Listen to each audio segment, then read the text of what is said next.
ভুলে অথবা ইচ্ছায় স্ত্রীর দুধ পান করে ফেললে কি স্ত্রী তালাক হয়ে যাবে? সালাতের সময় হয়ে গেলে আজান শুরুর আগেই কি নামাজ আদায় করা যাবে? ভাত খাওয়ার সময় কি বাম হাতে গ্লাস ধরে পানি খাওয়া যাবে? নামাজের মধ্যে এক সূরা যদি 2 বার পড়ি তাহলে কি আমার নামাজ হবে? জুমার নামাজ পড়া সম্ভব না হলে কি আমি যোহরের নামাজ পড়তে পারবো? সবসময় কি মাথায় কাপড় দিতে হবে? নামাজরত অবস্থায় সিজদা যাওয়ার আগ মুহূর্তে সিজদার স্থানে ধুলা বালি ফু দিয়ে পরিষ্কার করা যাবে কি না? ওযু করার সময় আজান উত্তর দেওয়া যায় কি? বিবাহের সময় ছেলেরা কি হাতে মেহেদি আঙ্গুলে স্বর্ণ দিতে পারবে? গর্ভাবস্থায় সহবাস করা সম্পর্কে ইসলামে কোনো বিধিনিষেধ আছে কি না? কোনো ঘরে প্রাণীর ছবি থাকলে নামাজ হয় না, বিকল্প ব্যবস্থা না থাকলে কি করবো? বাচ্চা হওয়ার আগেই তার নাম ঠিক করে রাখা যাবে কিনা? আমি মানত করেছিলাম সুস্থ হলে 500 টাকা দান করব, কিন্তু মনে নেই এতিমকে না মাদ্রাসা, এখন কি করব? কাফনের কাপড় নাকি দরদাম করে কেনা যায় না, কথাটা কতটা শরীয়তসম্মত? আমি একজন গৃহিণী, প্রতিদিন সংসারের কাজ করা হয়, এই কাজ করে কিভাবে সওয়াব অর্জন করতে পারবো? মানে সংসারের কাজকে কিভাবে ইবাদতে রূপান্তরিত করতে পারি? শরীফুল ইসলাম, আপনি আমাদের ইউটিউব চ্যানেলে প্রশ্ন করেছেন কাফনের কাপড় নাকি দরদাম করে কেনা যায় না, কথাটা কতটা শরীয়তসম্মত? এই মাসালা হয়তো কোনো কাফনের কাপড়ের ব্যবসায়ী তার সুবিধার জন্য আবিষ্কার করছে কিনা আল্লাহু আলাম। কারণ হলো এই ধরনের মাসালা থাকলে তো কাফনের কাপড়ের বিক্রেতা যারা তারা লাল হয়ে যাবে, কোনো দাম চাইবে, আপনি দরদাম করতে পারবেন না। মূলত কোনো কথা কোনো দেশে বলা হয়নি। অন্য 10টি জিনিসের মতো কাফনের কাপড়ও আপনি দরদাম করে কিনতে পারবেন, কোনো অসুবিধা নেই। এস.এম.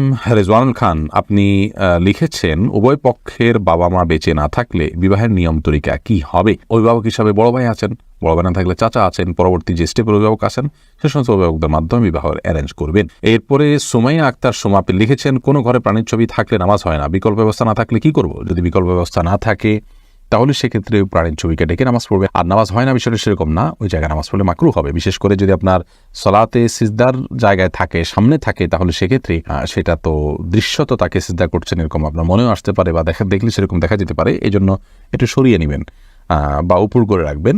এভাবে বিভিন্নভাবে আপনি চেষ্টা করবেন। তাতেও যদি কোনো এরকমও যদি কোনো উপায় না থাকে তাহলে আপনি ওখানে সালাত আদায় করে নামাজ হবে না, বিষয়টা সেরকম না, মাকরুহ হবে, অপছন্দনীয় হবে।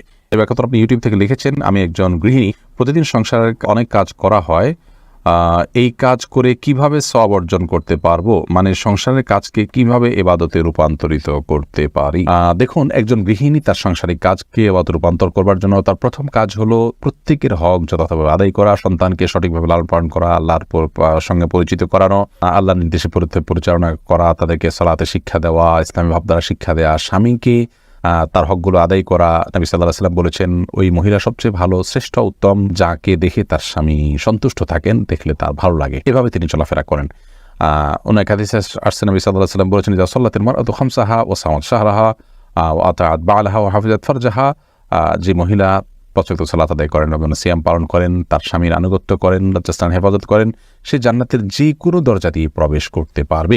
তো এই কাজগুলো করার পাশাপাশি আপনি আপনার যখন গৃহস্থলী কাজ করবেন তখন আপনি আল্লাহর জিকির করলেন, সব কাজ বিসমিল্লাহ বলে করলেন এবং নিজের আমলগুলো সব ঠিকঠাক রাখলেন। অহেতুক অনর্থক কাজ, মোবাইল ইত্যাদি, টেলিভিশন ইত্যাদিতে অহেতুক প্রোগ্রাম ইত্যাদি দেখা বা হারাম জিনিস ইত্যাদি দেখা থেকে আপনি নিজেকে বিরত রাখলেন, যথাসময় পর্দার মধ্যে থাকলেন, নিজের পবিত্রতা নিজে রক্ষা করার চেষ্টা করেন, ইনশাআল্লাহ বিদিনিল্লাহ এর মাধ্যমে আপনি গৃহিণী হয়েও আল্লাহ তাআলার প্রিয় পাত্র হতে পারেন এবং আপনার গৃহস্থলী কাজগুলোকে ইবাদতে আপনি পরিণত করতে পারবেন। মোহাম্মদ নাহিদুল ইসলাম, আপনি লিখেছেন ওযু করার সময় আজান উত্তর দেওয়া যায় কি?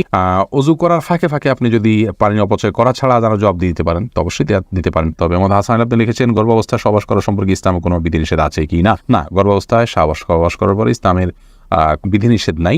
তবে আপনি এই অবস্থায় সহবাস করলে যদি বা গর্ভস্থ সন্তানের ক্ষতি হয় বা স্ত্রীর কষ্ট হয় বা ক্ষতি হয় তাহলে সেক্ষেত্রে সেটি করা উচিত হবে না। শিশির ভেজা ঘাস, এই আইডি থেকে আপনি লিখেছেন সবসময় কি মাথায় কাপড় দিতে হবে? না, সবসময় মাথায় কাপড় দিতে হবে বোন, এমনটি মোটেও আবশ্যক নয়।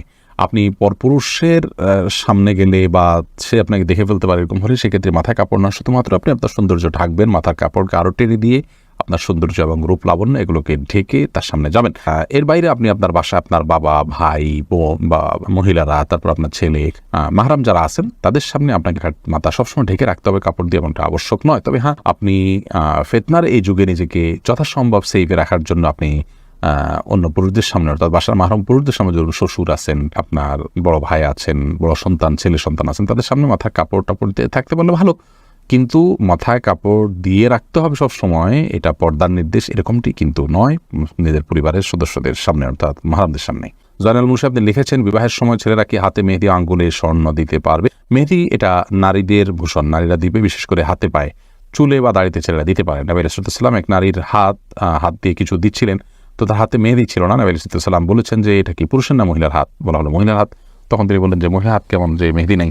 তার মানে মহিলারা মেহেদি পড়তেন তখন, তাদের আদা ছিল এটি, কিন্তু পুরুষ সেটি করবে না, অর্থাৎ নারীর সাথে পুরুষ সাদৃশ্য গ্রহণ করা নিষেধ। আর তাছাড়া সাজগোজ এটি মূলত নারীদের জন্য। সাজগোজ বলতে এই জাতীয় অতিরিক্ত যে সাজগোজ আছে সেটি, আর পুরুষও পরিপাটি হয়ে থাকবেন সেটি তো অবশ্যই ভালো। সাদাত হোসেন আপনি লিখেছেন, জুমার নামাজ পড়া সম্ভব না হলে কি আমি জোহরের নামাজ পড়তে পারবো?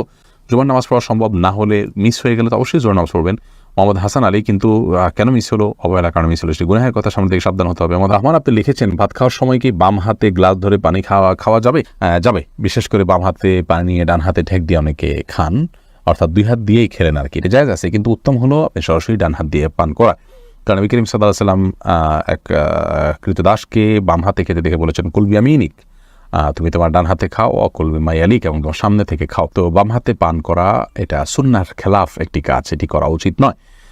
ডান হাতে যথাসম্ভব পান করা উচিত, কিন্তু ডান হাতে আমাদের খাবার লেগে থাকে, বিশেষ করে আমরা যারা এই সাবকন্টিনেন্টে থাকি, আমাদের খাবারগুলো এরকম যে ভাত তরকারি ঝোল টোল দিয়ে খেতে গেলে আমাদের হাত মেখে যায়, গ্লাসটা ধরলে নষ্ট হয়ে যায়, সেখানে আমরা আঙুল চেটে খেয়ে তারপরে ধরতে পারি, সেটা আমাদের জন্য অধিকতর সুন্নাহর নিকটবর্তী এবং ভালো।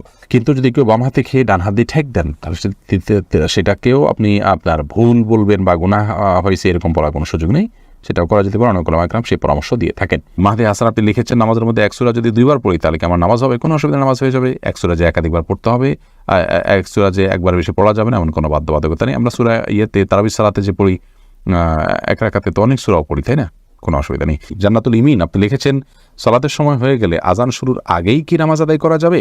সালাতের সময় হয়ে গেলে আজান শুরুর আগে আপনি সালাত আদায় করতে পারেন, কোনো অসুবিধা নেই। সালাতের সময় হওয়াটা হলো মূল। ইন্না সালাতা কানাত আলাল মুমিনিনা কিতাবাম মাওকুতা, সালাত নির্দিষ্ট সময় আদায় করাটাকে ফরজ করা হয়েছে। আজান হলে তারপরে জামাত হবে, আজান হলো ডাকার জন্য, কিন্তু তার আগেই মা বোনরা তার জায়গায়, পুরুষরাও তার জায়গায় সালাত আদায় করতে পারবেন, কোনো অসুবিধা নেই। আরমান হুসাইন আপনি ইউটিউব চ্যানেল থেকে প্রশ্ন করেছেন, ভুলে অথবা ইচ্ছায় স্ত্রীর দুধ পান করে ফেললে কি স্ত্রী তালাক হয়ে যাবে? দেখুন, ভুলে বা ইচ্ছাকৃতভাবে যদি কোনো স্বামী তার স্ত্রীর দুধ পান করে ফেলে, তাহলে তার কারণে তাদের বৈবাহিক সম্পর্ক নষ্ট হবে না, এটি বিশুদ্ধতর মত এবং এটি জমহুর উলামা ইকরামের মত। কেউ কেউ এর ব্যতিক্রম বলেছেন, কিন্তু সেটি আসলে গ্রহণযোগ্য নয়। অতএব স্বামী যদি স্ত্রীর স্তনে মুখ দিয়ে দুধ পান করে ফেলেন ভুলে, তাহলে তার কারণে সম্পর্ক, তাদের স্বামী স্ত্রীর সম্পর্ক নষ্ট হবে না। নবী করিম সাল্লাল্লাহু আলাইহি ওয়াসাল্লাম বলেছেন, ফাইন্নামার রাদাআতু মিনাল মাজাআহ, অন্য হাদিসে আসছে লা রাদাআ ইল্লা লা রাদাআ ইল্লা ফি সানাতাইন, আও কামা ক্বালা আলাইহিস সালাম, 2 বছর বাইরে গেলে যদি দুধ পান করানো হয়, সে দুধ পান করানোর ভিত্তিতে হারাম হওয়ার সম্পর্ক সাব্যস্ত হবে না। এবং এ বিষয়ে দুরুল মুখতারের মধ্যেও স্পষ্ট ফতোয়া রয়েছে। এবং প্রয়োজন ছাড়া আপনার একজন মানুষ অহেতুক কর্মকাণ্ড থেকে যথাসম্ভব, বিশেষ করে যেখানে নানা রকমের রিস্ক আছে, নানা রকমের আপনার অসুবিধার দিক সেখানে চলে আসতে পারে, এ ধরনের বিষয়ে মানুষ যথেষ্ট সাবধান এবং সচেতন হতে হবে। স্ত্রীর দুধ যদি অনিচ্ছাকৃতভাবে কারোর মুখে চলে যায় এবং সে পান করে ফেলে, তাহলে সেটা মানে ইচ্ছাকে যদি কেউ করে তাহলে সেটা নাজায়েজ হবে, গুনাহের কথা হবে। যদিও কোনো কাম জায়েজ বলেছেন, কিন্তু নাজায়েজ এবং গুনাহ হবে, এই মতটি অধিকতর শক্তিশালী।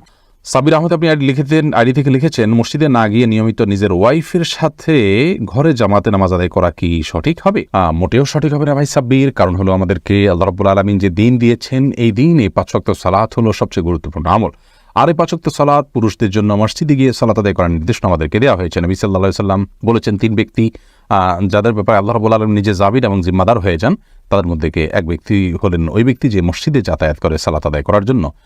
অন্য এক হাদিসে নবী আলাইহিস সালাম বলেছেন, আলা আদুল্লুকুম আলা মা ইয়ামহুল্লাহু বিল খাতায়া ওয়া ইয়ারফাউ বিহিদ দারাজাত, আমি তোমাদেরকে এমন আমলের কথা বলে দিব না যে আমলের কারণে আল্লাহ তাআলা তোমাদের মর্যাদা বৃদ্ধি করবেন এবং তোমাদের ভুল ত্রুটি এগুলোকে মাফ করে দিবেন। সেই প্রশ্নের পর সাহাবীরা বলেছে, অবশ্যই বলি ইয়া রাসূলুল্লাহ। তখন নবী সাল্লাল্লাহু আলাইহি ওয়াসাল্লাম যে আমলগুলোর কথা বলেছেন, তার মধ্যে একটা আমল হলো মসজিদে যে ঘন ঘন যায়। তো মসজিদে যাওয়া, মসজিদে গিয়ে সালাত আদায় করার জন্য নির্দেশ আমাদেরকে দেওয়া হয়েছে। আর জামাতের আয়োজনটা মসজিদে হবে পুরুষদের জন্য, এতেই জামাতের যে উদ্দেশ্য সেটা সাধিত হবে।